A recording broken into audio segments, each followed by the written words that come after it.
tous et bienvenue à cette nouvelle vidéo. Alors, vidéo dédiée à Power Query. Voilà, aussi bien pour Excel que pour la BI. Donc, on va aller essayer de voir ici comment on pourrait comparer une ligne avec la précédente.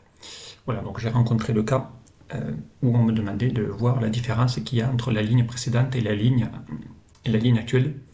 Là, on va aller voir qu'avec Power Query, on est capable, avec une petite requête, de pouvoir justement aller récupérer la ligne juste dessus pour aller essayer d'en faire la différence entre la ligne de dessus. Voilà. Normalement, on sait le faire entre colonnes, mais par rapport à la ligne, c'est un peu plus compliqué. Ça, c'est pas intéressant, notamment pour suivre les évolutions de prix ou des choses comme ça. Exemple, ou des stocks même. Exemple, ici, on a des dates. Voilà, pour le mois de janvier. Ici, on a des prix, on a l'évolution des prix jour par jour. Voilà. Et moi, je voudrais avoir ici la possibilité de savoir quel est le delta entre le prix d'avant et le prix d'après, le prix d'avant et le prix d'après. Voilà. En gros, ici, vous faire la différence entre ce prix-là et celui qui est avant, entre ce prix-là et celui qui est avant. Voilà. Donc ici, on va aller voir ici comment on pourrait, avec une requête, récupérer ça directement. Donc, vous avez la consigne juste à côté, et on va aller voir ici, étape par étape, comment faire ça. Alors, pour ça, eh bien, on va charger la donnée d'un Power Query, donc on se met dans le tableau. Ce tableau, il porte un nom, il s'appelle source, tout simplement. Allez, je me mets dessus, onglet données, et on va lui demander, à partir d'un tableau d'une plage, récupérer ça dans l'éditeur Power Query. Voilà. Il va vous rajouter la source.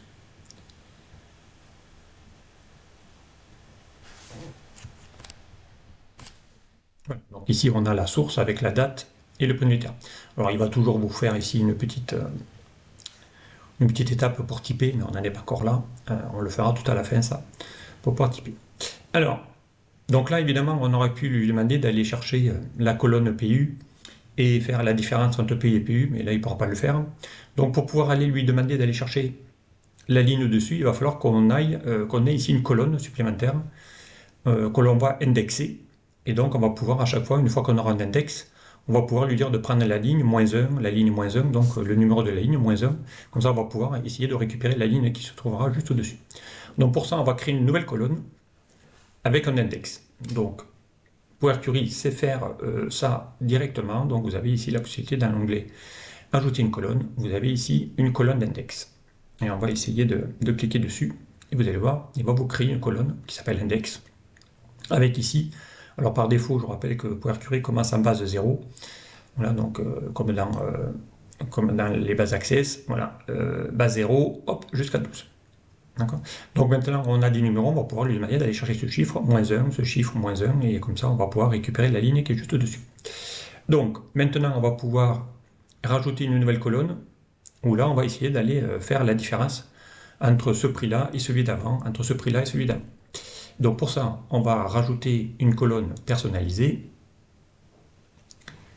Là, il va vous demander certainement de lui donner un nom à cette colonne personnalisée.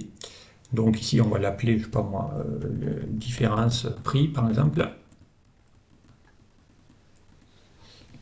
Différence prix. Voilà. Et là, donc, on va pouvoir maintenant, avec la colonne d'index, pouvoir calculer tout ça. Donc, on va chercher cette colonne, moins cette colonne. Donc là, évidemment, là, il vous dit qu'il n'y a pas d'erreur, mais quand on va faire ça, il va vous mettre 0, -0, parce que ce chiffre moins ce chiffre, ça fera toujours 0. Mais là, il va falloir qu'on utilise maintenant la colonne d'index pour pouvoir récupérer cette ligne au-dessus.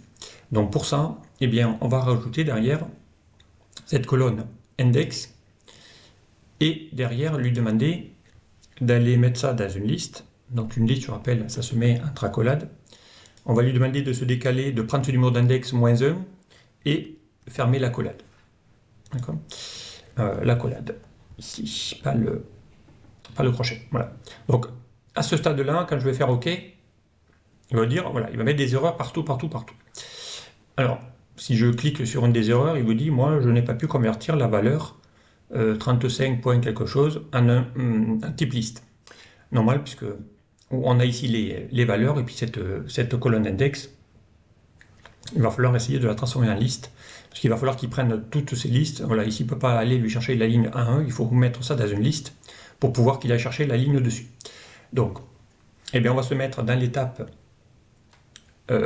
juste avant, donc l'index avant de faire L, et on va lui demander de transformer cette colonne d'index en liste. D'accord? Directement. Donc, on se met dans l'étape juste avant, et on va lui demander ici de cliquer sur FX. On va lui demander d'insérer une nouvelle étape. Du coup, voilà, là on a ici la colonne d'index qui apparaît, d'accord? Et derrière, on va lui demander d'aller prendre cette colonne d'index et d'aller récupérer le prix. Donc ici, entre crochets, puisque c'est une colonne. D'accord? Et je vais faire OK. Et là, vous allez voir que maintenant, il va récupérer la liste. Maintenant, on a bien tous les prix qui se trouvent dans une liste directement. D'accord? Donc on va pouvoir maintenant lui demander d'aller prendre ce prix par rapport au numéro d'index qu'il veut le faire. Donc ça, cette étape, moi ce que je veux c'est avoir l'étape liste. Donc on va récupérer ce qu'il y a dans la formule directement là, ici. On va faire un petit CTRL C pour récupérer le contenu de cette liste. Supprimer cette étape qui ne me sert pas à grand chose. D'accord, on va la supprimer. Voilà, je reviens dans l'étape qu'on l'avait faite, et ici, il va falloir lui demander dans ce PU là, ben, ce prix unitaire de le transformer en liste. Donc en gros, on fait le coller qu'on a fait tout à l'heure pour aller lui demander d'aller chercher exactement la même chose, mais ce coup-ci sous format de liste. Donc une liste avec une liste. Et je fais OK. Et là maintenant, il a bien récupéré et fait la différence. Donc là, il est allé faire la différence entre... Bon, évidemment, le premier, on verra qu'il y a une erreur. Pourquoi? Ben parce qu'il n'y a pas de chiffre encore avant. Sur la première ligne, il y aura toujours une erreur. Donc on va essayer de la rectifier rapidement, celle-là. Donc ici, on voit bien que là, entre 350 et 348, ben, ça a baissé. Donc il vous met qu'il y a eu moins 1,53. Voilà, par défaut. Là, il y a eu quelques 0,08. Là, il y a eu 2,02. Voilà, on a bien la différence entre cette ligne et la ligne d'avant. Cette ligne et la ligne d'avant, cette ligne et la ligne d'avant. Donc ça, c'est assez pratique.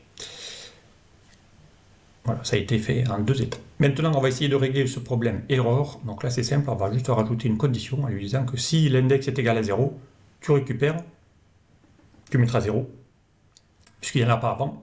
Donc, on y va. On rentre de nouveau dans cette étape. Et là, on va rajouter une condition. Donc, on va rajouter un petit if. Si l'index est égal à 0, alors,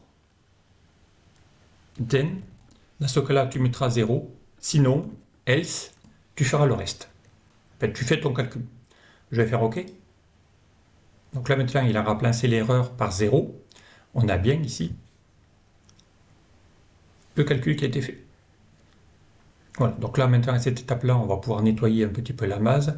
Donc la colonne d'index, on n'en a plus besoin. Elle nous a juste servi à pouvoir récupérer la ligne de dessus. D'accord? Ensuite, on va faire un petit CTRL A et on va lui demander ici, dans l'onglet transformé, de détecter les types de données pour qu'il les mette en date, en décimale, en décimale. Et ici, on va juste enlever les heures, parce que ça ne sert pas à grand chose. Oui, on va y mettre ça. Voilà, pardon. C'est pas ça que je voulais faire, c'est juste lui mettre la date uniquement.